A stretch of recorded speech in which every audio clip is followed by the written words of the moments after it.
저는 오늘 최고 간단 전도법이라는 제목으로 은혜를 나누겠습니다. 여러분, 가장 이 세상에서 가치 있는 일은 뭘까? 그것은 하나님이 원하시는 것을 이루는 것이죠. 근데 하나님이 가장 원하는 뜻이 뭡니까? 바로 영혼을 구원하는 일이죠. 그렇습니다. 이 복음 전파는 예수님의 유언이고 하나님의 명령이며 저와 여러분의 사명이라는 걸 다 알잖아요. 그래서 하나님은 저와 여러분을 가리켜서 복음의 제사장이다, 이런 칭호도 주셨고, 또는 말씀의 향기다 그랬어요. 예수 십자가의 향기다 그랬어요. 이거 다 알고 있는데도 불구하고 왜 우리는 이렇게 전도가 힘들고 또 전도가 안 될까요? 저는 두 가지 이유라고 생각해요. 첫째가 전도의 필요성과 가치는 알고 있으면서도 실제로 내가 전도를 하지 않기 때문이라는 거죠. 거의 90% 이상 전도를 하지 않습니다, 평소에. 두 번째 이유는 전도를 하는데도 효과가 없고 열매가 없기 때문에 낙심하는 거죠. 그래서 우리는 용기가 없어 실행하지 못하는 자신에 대해서 실망하고, 또 용기를 내어서 열심히 했는데도 결과가 시원찮아서 또 실망합니다. 그러나 여러분, 실망하지 맙시다. 그럼에도 불구하고 우리는 해야 돼요. 왜? 하나님의 명령이니까. 그리고 무엇보다 우리에게 진짜 복이 되기 때문에. 저와 여러분이 진짜 예수 믿고 복 받기를 원하십니까? 그렇다면 주님의 지상명령 전도에 동참하는 자가 되기를 주님의 이름으로 축복합니다. 7번 실패했더라도 8번째 다시 일어나는 용기, 이게 바로 우리 주님이 칭찬하시는 거예요.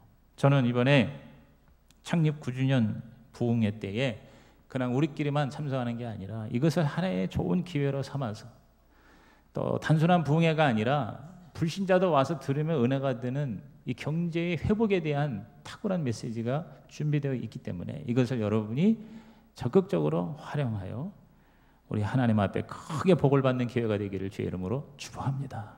저는 우리 한국의 위기는 바로 교회 위기라고 생각하고, 교회 위기는 바로 우리 전도의 위기라고 봐요. 옛날처럼 전도하지 않습니다. 전도하면 다 스트레스 받고 듣기 싫다고 그러고, 그래서 목사도 전도에 대한 메시지를 강하게 전하지 못하고, 결국은 이것들이 다 뭐냐, 전체 총체적으로 위기를 가져온다고 진단을 하게 되었어요. 그래서 저는 아주 누구나 할 수 있는 가장 간단한 전도법, 가만히 이거를 제가 설교를 준비하면서 정리를 해보니까 영어로 MTB 전도법이에요. MTB가 원래 마운틴 바이크라고 그래가지고 산악자전거가 MTB예요. 근데 MTB로 요약이 되어 있어요. 첫째 M이 뭐냐, meet, 즉 만나야 돼요. 관계를 형성해야 된다는 것입니다. 만나서 친구로 먼저 삼는 거, 이거 누구나 할 수 있죠. 이 복음은요, 관계의 다리를 통해서 전달이 되는 것입니다. 낯선 사람에게는 사람이 경계심을 갖지요. 그러나 친구가 되면 마음을 엽니다. 그래서 진지한 대화가 가능한 거죠. 그러므로 우리는 불편을 감수하고라도 불신자와 사귀어야 됩니다. 신자가 된 지 2년 이내에 불신자 친구와 연락을 끊고 지내는 게 일반적이에요. 그래서 이제 갈수록 더 교회에 충실할수록 믿지 않은 자하고 점점 멀어지는 경우가 많이 있어요.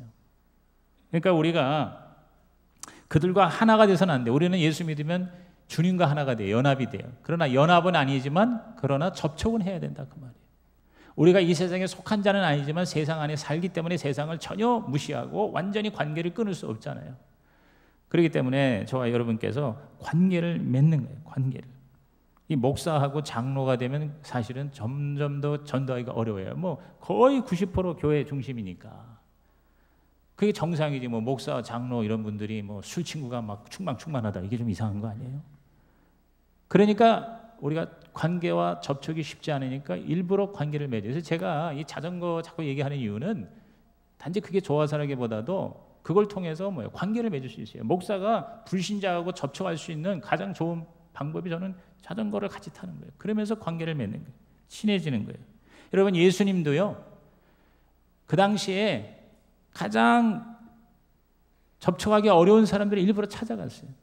예를 들어서 누가복음 19장에 보면 거기 삭개오를 만나는 주님의 모습이 보입니다. 5절 6절 보십시오. 예수께서 그곳에 이르사 그랬어요. 이게 일부러 가신 거예요. 그 삭개오가 있는 그곳에 일부러 가셨어요. 쳐다보시고 그 뽕나무에 올라 있는 삭개오에게 관심을 갖고 이르시되 삭개오야 속히 내려오라. 내가 오늘 내 집에 유하여야 하겠다 그랬어요.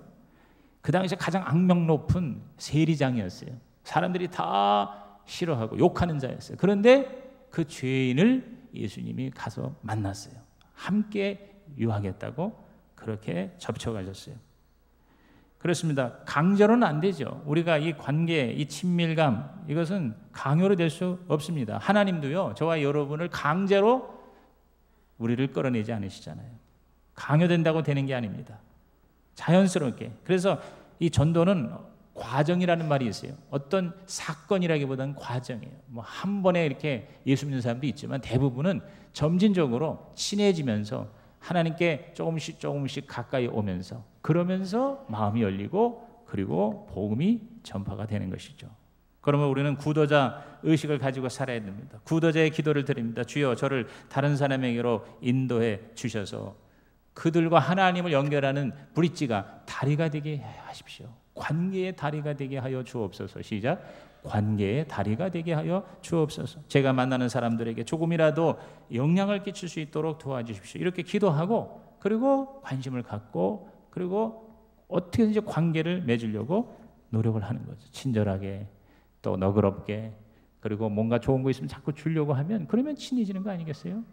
잠언서 19장 6절에 보면은요, 우리가 다른 사람하고 좋은 관계를 맺는데 결정적인 비결이 너무 쉽게 기록이 되어 있더라고요. 우리 한번 다 같이 읽어볼까요? 너그러운 사람에게는 은혜를 구하는 자가 많고 선물 주기를 좋아하는 자에게는 사람마다 친구가 되느니라 그랬어요. 그러니까 우리가 사람들에게 잘해주면 그리고 뭐예요? 선물을 주라 이 말이에요. 선물을. 그러니까 조그만 거라도 볼펜 한 자루라도 아니면 빵 한 조각이라도 우리가 자꾸 이렇게 주다 보면 선물을 주는 자에게 친구가 많다 그랬어요. 우리 지난번에 목회자 세미나 때 어느 목사님 와셔가지고 공주에서 사시는 분인데 그분은 그 굿모닝 인사 전도법이라고 해서 그래서 만나는 사람마다 인사를 잘하고 인사를 통해서 관계를 맺고 그래서 복음을 전하는 법에 대해서 와서 우리에게 감동을 주었는데 저와 여러분께서 신뢰 관계를 맺으려고 애쓰는 불신자가 적어도 3사람 이상 있기를 주님의 이름으로 축복합니다. 쉬운 일은 아니죠. 구차는 일이죠. 점점 더 성령 충만하고 또 주님을 사랑하고 교회 중심으로 살다 보면 불신자하고 접촉할 기회나 또 그런 시간들이 쉽지가 않아요. 그러나 적어도 내 안에 항상 이 관계를 맺으려고 애쓰는 사람 몇 사람이 있기를 바라요. 여러분 말콤 글래드웰이라는 분이 쓴 티핑 포인트 아주 굉장히 유명한 책인데 뭐 아웃라이어라든가 여러 가지 좋은 책들 이분이 써서 하여튼 책을 냈다 하면은 크게 많이 팔리는데 이분에 의하면 보통 한 사람이 평생 평균 150명 정도의 사람들을 알게 된다고 그래요. 아는 사람이. 그러니까 여러분 그 휴대폰에 보면은 그 전화부에 사람이 몇 명 있습니까? 어떤 사람은 50명, 100명, 500명. 저는 뭐 목회를 하니까 또 성도들도 또 옛날에 관계 맺은 분도 많다 보니까 제가 보니까 한 3,200명이 있더라고요. 3,200명의 그 전화부가 있어서 이게 너무 많다 보니까 서로 막 엉켜가지고 어떤 때는 이 전화가 목통이 되기도 해요. 그래서 거의 한 4,000명 이상 된 거를 다 한번 정리를 해보면서 야 그래도 내가 어쨌든 이름하고 전화번호 가진 사람이 3,000명 이상 되는구나. 그러니까 마음만 먹으면은 시간만 있으면 하여튼 이 사람들하고 어떻게 뭔가 접촉할 수 있는 가능성들이 있는 거예요. 그러니까 여러분 일반 보통 사람들도 평균 150명 이상은 아는 사람이 있다는 거예요. 접촉 가능한 사람이 있다는 거예요. 근데 그 중에서 공감 집단이라는 게 있어요. 공감 집단. 이게 뭐냐면 한 10명에서 15명 규모는 우리가 세상을 떠날 때 구경꾼이 아니라 정말 가슴 깊이 슬퍼하며 장례식에 올 사람이 한 10명에서 15명은 된대요. 그러니까 예수님이 한 12명 제자를 양성했다는 것이 다 그게 뭔가 어떤 의미가 있는 것 같아요. 그러니까 여러분이 그래도 여러분을 생각해주고 여러분 장례식장에 올 수 있는 사람이 적어도 10명 이상은 누구나 다 있는 거예요. 뭐 특별히 이상한 사람이나 아니면 병든 사람 빼고는 정상적인 사람은 공감 집단이 한 10여 명 그리고 그 10배 이상 되는 접촉 가능한 사람들이 우리가 아는 사람들이 주위에 있다. 여러분도 동의하시죠? 그렇다고 생각을 하시게 됩니까?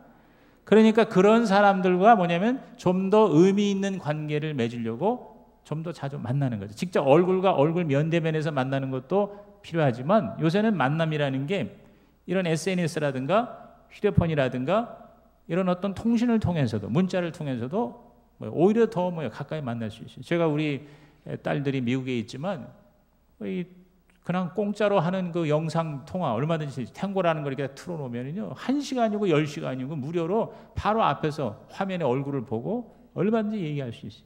그러니까 이제는 어떤 지리적으로 떨어져 있다는 개념보다 심리적으로 더 가까워질 수 있는 시대에 우리는 살고 있다. 그러니까 우리는 옛날보다도 훨씬 좋은 환경 가운데 살고 있으면서 동시에 또 굉장히 외로운 사람이 많거든요. 그렇기 때문에 우리가 기도하고 마음 먹고 meet, 즉 가서 만나려고 노력하면 여러분에게 반드시 전도할 수 있는 관계 하나님의 허락해 주실 줄로 믿습니다. 그 넬슨 만델라 여러분 아시죠? 남아프리카 공화국이 얼마 전에 세상을 떠났는데 그의 그 멀고 먼 자유의 길이라는 자서전에 보면은 그가 대통령이 될 수 있었던 것이 바로 이 공감 집단이 그에게 있었던 거예요. 30년을 이분은 감옥에 있었어요. 로빈섬이라는 곳에서 감옥 생활을 했는데 극대의 고난 가운데서도 사람들과 더욱 깊은 관계를 맺었다. 유대의 관계가 있었다. 당국이 저지른 최대의 실수는 우리를 함께 수용한 것이었다. 함께 있으면서 우리의 결의를 더욱 굳세게 했기 때문이다. 우리는 서로를 붙들어 주었고 서로에게서 힘을 얻었다 그랬어요. 그러니까 이런 어떤 그 공동체, 공감 집단의 이 관계성은 놀라운 기적을 우리에게 허락할 수 있다. 그렇습니다. 여러분 이 교회도요. 그냥 와서 이렇게 설교만 들어가지고는요. 오래 있을 수가 없어요. 우리 교회에 많은 사람이 왔다가 떨어진 이유 중에 그게 뭐냐면 친구가 없는 거예요. 고민을 같이 얘기할 수 있는 진정한 친구 한 사람, 두 사람이 없어서 소리 없이 교회를 떠나는 경우가 얼마나 많은지 몰라요. 그냥 와가지고 목사 설교가 좋다고 그래도 그 한두 번이지 계속 앞 쳐다보고 앞에 있는 사람 뒤통수만 쳐다보고 그러고는 끝나고 가고 그러면 어떤 위기를 당할 때 어려움을 당할 때 아니면 좋은 일이 있을 때 같이 나눌 수 있는 특히 그리스도 안에서 나눌 수 있는 그런 셀이나 공동체나 공감 집단이 없으면 결국은 무너지게 되는 거예요. 마귀가 가만히 놔두질 않거든요. 그러므로 제가 교우장에게 굉장히 강조하는 게 그겁니다. 이 구역이 살아야 된다. 셀이 살아야 된다. 특히 우리에게 남성 구역들 너무 없잖아요. 남자들 자꾸 하여튼 2명, 3명 친구를 이렇게 맺어주고 예를 들어서 성가대라든가 기타 특별히 봉사 집단에 있는 분들은 괜찮아요. 그런데 그런 게 없는 분들은요. 굉장히 관계가 쉽지 않습니다. 5년, 10년을 나와도 진정한 관계가 형성이 안 돼요. 또 이 하나님과의 관계는 수직 관계는 사람들과의 수평적인 관계의 나눔을 통해서 만남을 통해서 이것이 또 점점 돈독해지거든요. 그러므로 여러분께서 우리 교회 와서 그냥 설교만 듣고 불이 나게 가시지 마시고 뭔가 의미 있는 관계를 맺어나가는 훈련을 여기서 쌓고 그리고 나가서 믿지 않는 자들과도 관계를 맺음으로 우리 복음의 향기가 되기를 주님의 이름으로 축복합니다. 우리 바나 보고서에 의하면 이 설교 통해서 예배를 통해서 어떤 그 전도 집회를 통해서 예수 믿는 사람은 10%밖에 안 돼요. 90% 10배가 더 많은 사람들이 바로 이 개인적인 관계를 통해서 예수님을 믿게 된 사람들이에요. 여러분도 다 그렇잖아요. 누군가가 나를 관심 갖고 기도해주고 자꾸 이렇게 전도하고 데려가고 잘해주고 그래서 예수 믿은 사람들이 대부분이에요. 저도 그렇고 대부분의 사람이 그렇습니다. 그러므로 우리는 바울의 정신을 가져야 돼요. 고린도전서 10장 33절 다 같이 읽어볼까요? 나와 같이 모든 일에 모든 사람을 기쁘게 하여 자신의 유익을 구하지 아니하고 많은 사람의 유익을 구하여 그들로 뭘 받게 하라? 구원을 받게 하라. 그러니까 바울은 모든 삶의 활동의 궁극적인 목적과 가치를 뭐냐면 자기 때문에 사람들이 구원받는 거예요.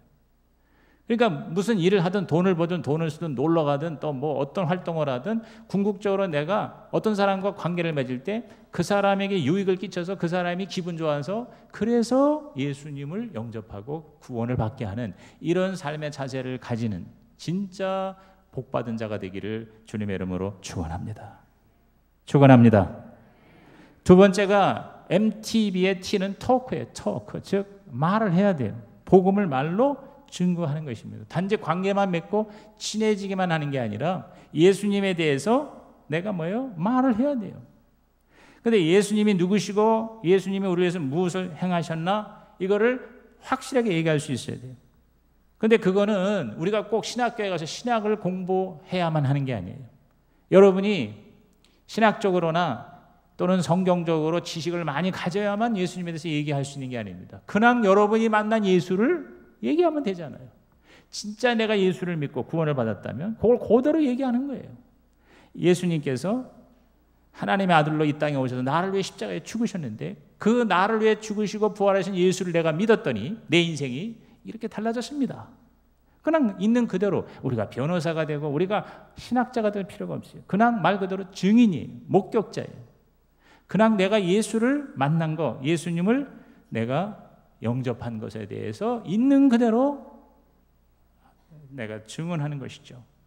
그렇기 때문에 우리는 항상 예수님에 대해서 또 예수님을 믿은 나의 삶에 대해서 얘기해 줄 수 있도록 늘 관계를 맺으면서 준비를 하라고 사도들은 얘기합니다. 자, 베드로전서 3장 15절을 읽어볼까요? 시작. 너희 마음에 그리스도를 주로 삼아 거룩하게 하고 너희 속에 있는 소망에 관한 이유를 묻는 자에게는 대답할 것을 항상 준비하되 온유와 두려움으로 하라 그랬어요.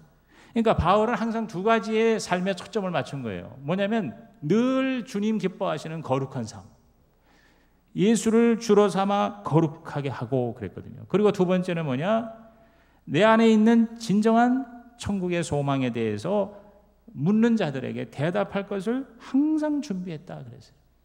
그러니까 사실 제일 좋은 전도 방법은 내가 막 억지로 그냥 믿어라 그게 아니라 좋은 관계를 유지해서 호감을 갖게 해서 그래서 그 사람이 야, 이 사람 왜 이렇게 진짜 항상 행복하고 항상 이렇게 밝고 명랑하고 참 힘들고 어렵고 모든 상황을 보면은 진짜 죽을 것 같은데도 어째 저렇게 항상 힘차게 살아가나라고 소망이 있는 이유를 물어보게 하는 게 사실 제일 좋은 전도죠. 그때가 가장 효과적이죠. 왜? 그들의 필요를 채워주는 기회가 되기 때문인 것이죠. 여러분, 예수님의 이 십자가 복음은요, 어려운 게 아니에요. 여러분이 만난 예수를 그대로 전하되 정확한 복음을 여러분은 충분히 알 수 있어요. 저는 이거를 아예 가장 확실하게 여러분에게 단 한 구절로 얘기한다면 로마서 6장 23절이에요. 여러분, 로마서 6장 23절이 암송하는 분도 많이 계실 거예요. 죄의 삭은 사망이요 하나님의 은사는 그리스도 예수 안에 있는 영생이니라, 이 말씀이에요. 근데 이 말씀이 바로 기독교의 복음을 가장 명쾌하게 설명할 수 있는 성경 구절이에요. 따라합시다. 죄의 삭은 사망이요. 이게 우리 인간의 문제예요. 죄라는 것은 꼭 나쁜 짓을 많이 했다고 하는 어떤 행위보다 근본적인 태도를 의미하는 거예요. 하나님을 무시하고 하나님을 거부하는 태도, 이게 죄예요. 하나님을 인정하지 않는 것이 가장 큰 무서운 죄 아닙니까? 그러니까 우리의 태도가, 우리의 하나님을 향한 태도가, 인간은 다 뭐냐? 믿지 않는 건 그게 죄예요. 그러니까 가장 큰 죄가 믿지 않는 게 죄예요. 지옥에 나쁜 짓을 많이 해서 가는 게 아니에요. 안 믿었으니까 지옥 가는 거예요. 동의하십니까? 그러니까 그걸 그렇게 여러분이 이해하고, 죄의 삭은, 죄의 결과는 뭐예요? 사망이에요. 사망이라는 거는 바로 하나님과의 단절이에요. 이 사나토스라는 이 죽음이라는 말은 바로 separation이라는 뜻이에요. 육체적인 죽음은 인간의 영과 육체가 분리되는 게 죽음이에요. 영적인 죽음은 뭐예요? 영원히 하나님이 안 계시는 지옥으로 떨어지는 게, 그게 바로 영적인 죽음이잖아요. 그러니까 죽음에 대해서 설명하는 거예요. 죄의 결과 죽음이다. 그러나, 이 그러나가 중요해요. 따라합시다. 그러나 이게 우리에게 희망인 거예요. 하나님의 은사는, 여러분, 구원은 하나님의 전적인 은사예요. 은사는 선물이에요. 선물. 내가 뭘 열심히 잘해서 받는 게 아니라 하나님이 그냥 공짜로 주는 거예요. 근데 그냥 공짜가 아니라 그리스도 예수 안에서, 시작. 그리스도 예수 안에서. 예수 그리스도가 나를 위해서 내 죄를 대신하여 십자가에 죽으셨기 때문에 공짜라고 말이에요. 나는 할 일이 없어요. 그냥 주님이 다 하셨어요. 그러니까 주님만 내가 믿으면 돼. 그게 예수 안에서 하나님의 영생이라 그랬어요. 궁극적으로 구원은 바로 뭡니까? 하나님의 생명을 내 걸로 하고 하나님하고 붙어 있고, 그리고 뭐요? 천국에서 영원히 하나님과 함께 사는 것이 진짜 생명이요. 그것이 바로 영생이다. 구원이다. 아멘입니까? 그러니까 이 성경 구절 로마서 6장 23절 다시 한번 따라합시다. 죄의 삭은 사망이요 하나님의 은사는 그리스도 예수 안에 영생이니라. 그러니까 죄, 그 다음에 사망, 그 다음에 은사, 선물, 그 다음에 예수, 그 다음에 뭐예요? 영생이에요. 이 다섯 가지 키워드예요. 이 다섯 가지 단어로 복음을 확실하게 설명할 수 있는 거예요. 한번 다시 따라합시다. 죄, 사망, 은사, 예수, 영생. 그게 복음이에요. 그렇게 우리가 단 5분 안에 복음을 우리가 얘기할 수 있는 거예요. 여러분이 이렇게 전도에 관심을 갖고 관계를 쌓고 그 사람에게 내가 이 구원을 나눠주겠다고 마음 먹으면요, 복음이 명쾌하게 나에게 다가와요. 그리고 전도에 관한 여러분이 책을 읽어보세요. 전도 왕의 여러 가지 뭐 의사왕도 있고 뭐 여러 가지 전도를 잘해서 청년왕도 있고 그런 게 있단 말이에요. 그럼 그런 거를 여러분 한 몇 권 사서 쭉 읽어보고 마음의 도전을 받고, 그리고 여러분께서 열심히 최선을 다하면 반드시 우리 하나님께서 저와 여러분 가장 최고의 영광이요 축복이요 은혜인 복음의 향기 제사장이 되게 할 줄로 믿습니다. 여러분 그 유튜브나 이런 데 가서 눌러보면은요, 거기 보면은 이 영상이 하나 나와요. 40년 동안 우리 교회에서도 한번 틀어준 걸로 기억나는데, 호주의 시드니의 버나가 조지 스트리트, 조지가에서 제노라고 하는 GNOR, 제노라고 하는 어떤 분이 40년 동안 전도를 했는데, 선생님 구원받으셨습니까? 만약 오늘 저녁에 죽는다면 천국에 갈 수 있다고 생각하십니까? 이렇게만 질문을 하면서 전도지를 소책자를 나눠줬어요. 그는 과거에 방탕한 생활을 하다가 누가 전도지를 주고 그것으로 예수를 믿고 변화가 되었어요. 그래서 인생이 완전히 바뀌었어요. 너무 하나님 은혜가 감사해서 주님, 하루에 내가 최소한 10명에게 주의 복음을 들고 전도하겠습니다, 이렇게 약속을 하고 40년 넘도록 전도를 한 거예요. 그래서 똑같은 시간에 직장에서 퇴근하면 저녁에 1시간 동안 이 조지 스트리트가에 가서 전도지를 나눠주면서 선생님은 구원받으셨습니까? 오늘 저녁에 죽으면 천국 갈 수 있습니까? 어떻게 보면 무식한 전도죠. 그런 전도가 요새는 효과적이지 않다는 거 우리가 다 압니다. 그러나 계속 한 거예요. 효과가 없었어요. 자기가 그렇게 40년 동안 전도했는데 예 하고 예수 믿겠다고 나온 사람이 거의 없었다는 거예요. 근데 여러분, 그것이 거의 없었던 게 아닙니다. 그 전도를 받고 나중에 심지어 목사와 선교사가 되고, 그리고 하나님의 사람이 된 사람들을 나중에 다 추적해서 다 확인해 보니까 14만 6천 명.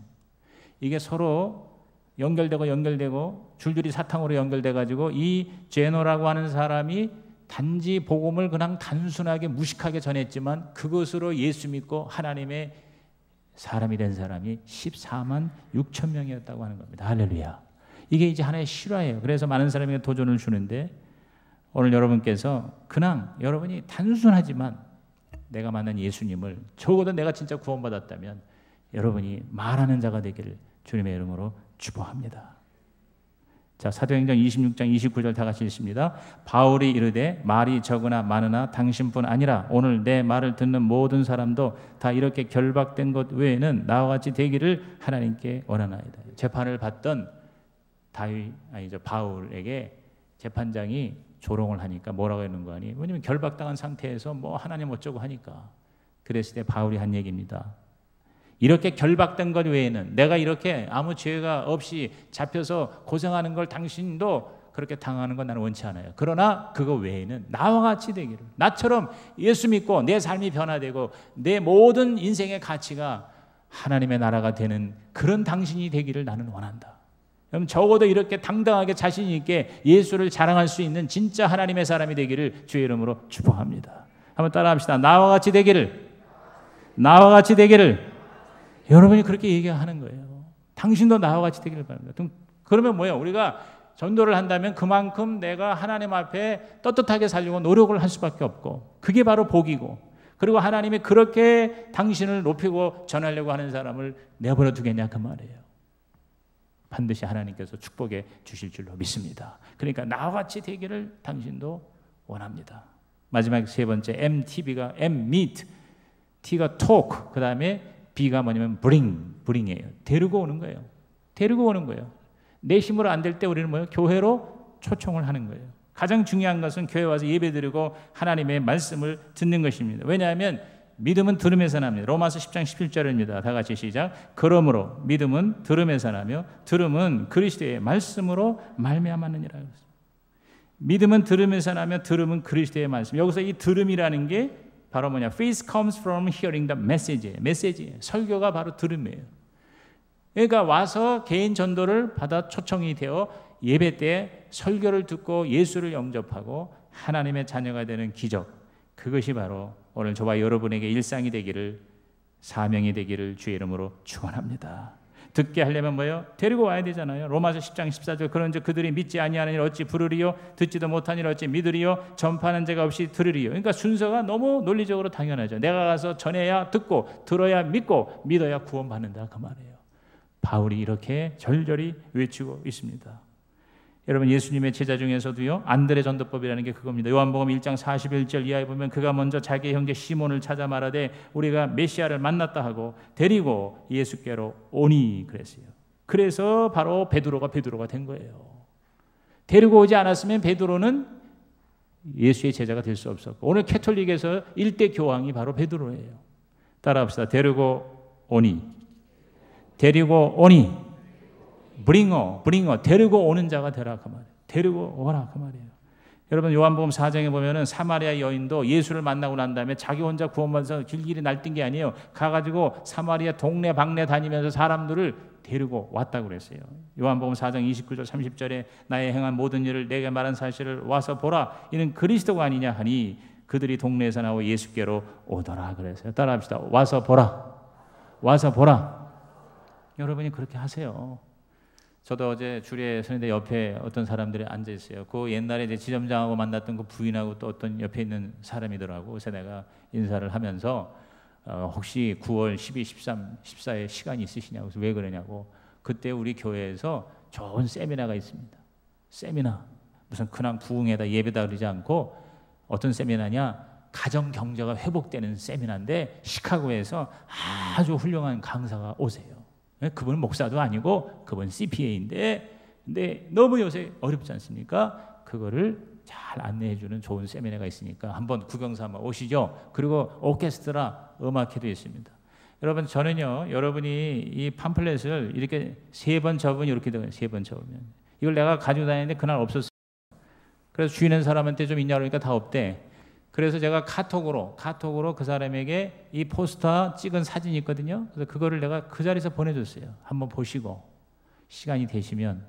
그럼 이제 제가 좀 있다가 다시 며칠 있다가 뭐 문자나 카톡을 다시 한번 보내겠죠. 지난번 보내드린 거 기억나시죠? 한번 오시죠. 뭐 안 올 수도 있어요. 그러나 또 올 수도 있는 거죠. 그런 식으로 여러분께서 초청을 하는 거예요. 데리고 오라 그 말이에요. 브링어가 되라 그 말이에요. 여러분, 저는요, 여러분께 제가 오늘 이 설교 또 전도 설교 해가지고 여러분에게 스트레스 주려고 하는 게 여러분에게 복을 받게 하려고 내가 하는 거예요. 우리 교회가 복을 받도록 하기 위한 거예요. 우리 교회가 전도하는 교회로 소문나기를 원하는 거예요. 여러분, 목사인 저는 저의 최고의 헌신은 뭐겠습니까? 저는 설교를 잘 준비해서 찾아온 사람들이 은혜 받게 하는 설교자가 되는 게 저로서는 최고의 헌신이 아니겠습니까? 제가 다니면서 저도 그러기 싶어요. 시간이 많아서 이 사람 저 사람 막 다니면서 하고 싶지만 그거 다 하다가 교회 목회를 어떻게 하고, 가장 중요한 내 역할은 뭐예요? 목사는 설교를 잘 준비하는 거고요. 성도는 뭐예요? 데리고 오는 거예요. 여러분이 매주마다 혼자 하지 않고 데리고만 와서 점점 사람이 많아지면 더 설교의 은혜가 있고 더 예배가 하나님이 기뻐하시는 예배가 될 줄로 믿습니다. 그러면 여러분은 더 하나님 앞에 떳떳하고 영적인 은혜를 받을 뿐만 아니라 여러분 물질의 축복도 받게 될 줄로 믿는 것입니다. 제가 우리 자전거 전도왕 우리 송자암하고 지난번에 만났더니 또 막 그냥 하면서 전도에 대해서 간증을 또 하는 거예요.